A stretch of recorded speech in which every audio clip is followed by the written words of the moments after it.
What's going on, hockey friends? We are back, and here we are. Another draft has come and gone, and I have to say, it was one of the most entertaining ones over the past few years. It had surprise picks, big trades, and it was just a lot of fun. So in this video, I'll be breaking down who I think comes away from this draft as winners. And our first winner is not a team, is not a player, it's a nation.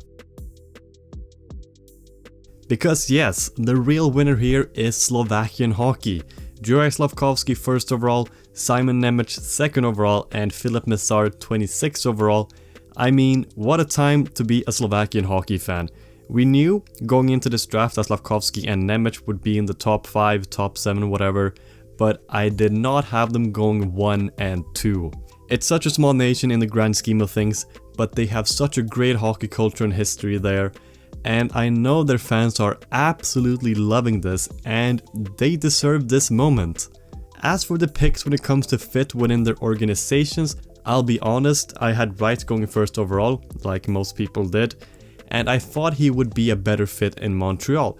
And I had some concerns about Slafkovsky, like his production in Finland and his shooting percentage at the Olympics, which was not sustainable, but the skill he does have, and with his size and all that, if he can reach his potential, he's gonna be really good.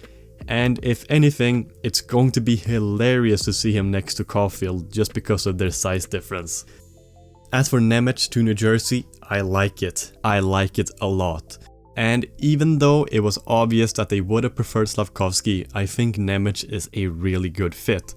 Because you already have Luke Hughes as the potential top pairing left D-man, and now a potential top pairing right defenseman with Nemec. The Devils are building something really good here. Hughes and Hischier down the middle, Bratt and Holtz on the wings. You got Dawson Mercer, and now you have Luke Hughes and Simon Nemec. Yeah, it's really good, and it's going to take some time before all of these guys hits their primes, but it's undoubtedly very exciting. But again, congratulations Slovakia. This is a huge day for you, or it was a huge draft day for you. I'm really happy to see it, and you're not even done yet, because next year, Dalibor Dvorsky will be a top prospect as well. Alright, back to actual NHL teams, and my first winner here is Seattle. Shane Wright just fell straight to them, and they must have been licking their lips. Wright for me is still the best player in this draft. I don't know what happened between final rankings and draft night. Maybe he bombed his interviews or whatever, but Seattle, it is for Wright. Top player, super smart, good shot, and just a really good center, and the Kraken are building something here. Let them cook, because with Beniers and Wright down the middle, it's gonna look pretty tasty. But they weren't done there. In the second round they picked up Jagger Firkus, who, based on his name alone, is a terrific pick. But as a player, this is really good. He's one of the best, if not the best shooter in the draft. Absolute laser of a shot, real good puck handler, and just really skilled. The reason I think he fell to the second round is his physicality, or lack thereof. He's not a big guy at all. I'm not one to bang there. You have to be 6'2" and 200 pounds to play in the NHL drum. But even for me, I'd be lying if I said he's ready. 1 or 2 more years, get the guy in the gym, and he will come good. There's just too much upside with him. I am also a fan of the Yanni Nyman, Ty Nelson, and David Goyette picks.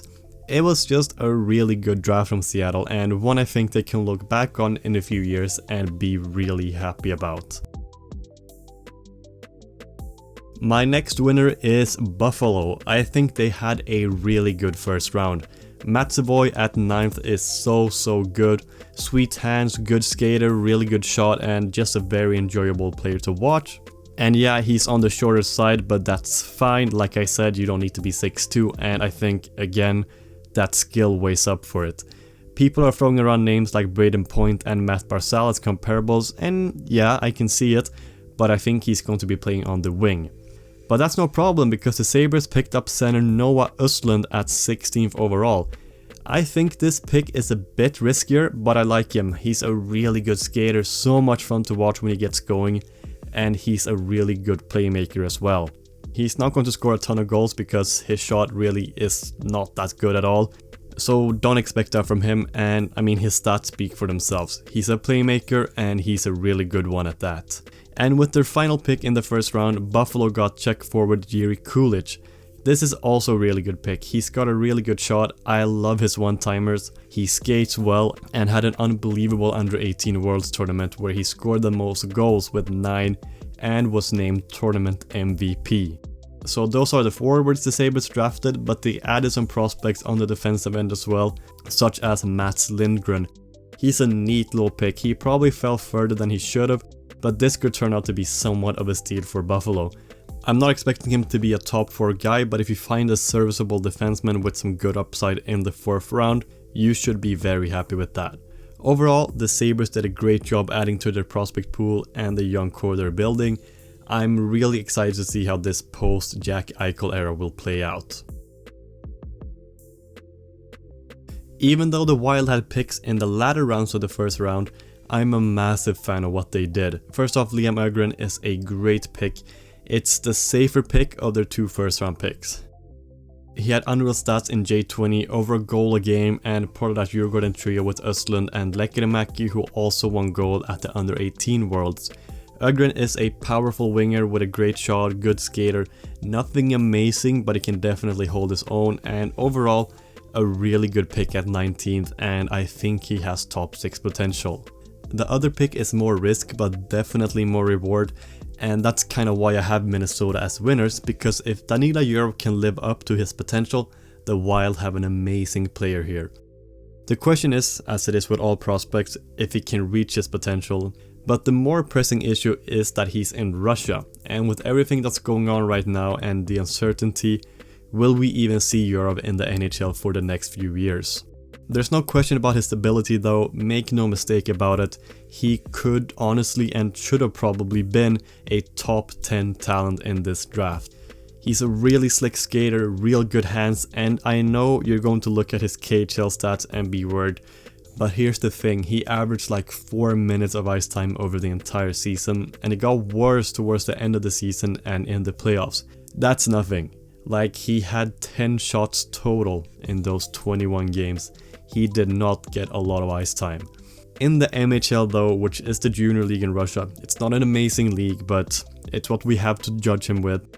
He had better point per game than guys like Panarin and Kucherov had in their draft year, and I'm pretty sure you've heard about those 2 guys.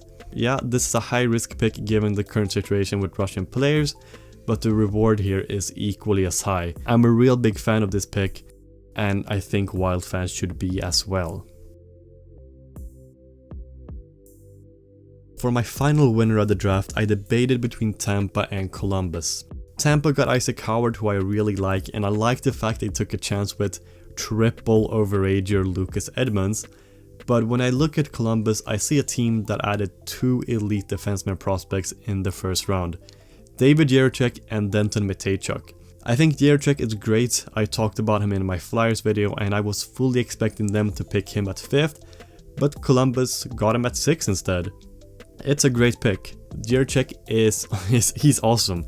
Right-handed, big defenseman, great shot on him, good in the transition, good first pass, just everything you want in a defenseman that you can build with. And then they added left-handed defenseman in Denton Mateychuk. My god, he's a really good offensive defenseman. He has all the tools going forward. Really good skating and puck carrying ability, he likes to join the rush, and he's basically a 4th forward at times. There are legitimate concerns about his defensive play and if his ultra offensive game can translate, but he's so much fun to watch. If him and Jiricek can reach their potential, Columbus will have one hell of a D-core. And that's it for my list. There are a few more teams I think did well. I love the Lambert pick for Winnipeg, for example, and overall, this was a really fun draft to watch. So many surprises, and I'm so happy the real in-person draft is back after these pandemic years. Anyway guys, what do you think? Who's the real winner in this draft? Talk to me in the comments below, and I will see you in the next one.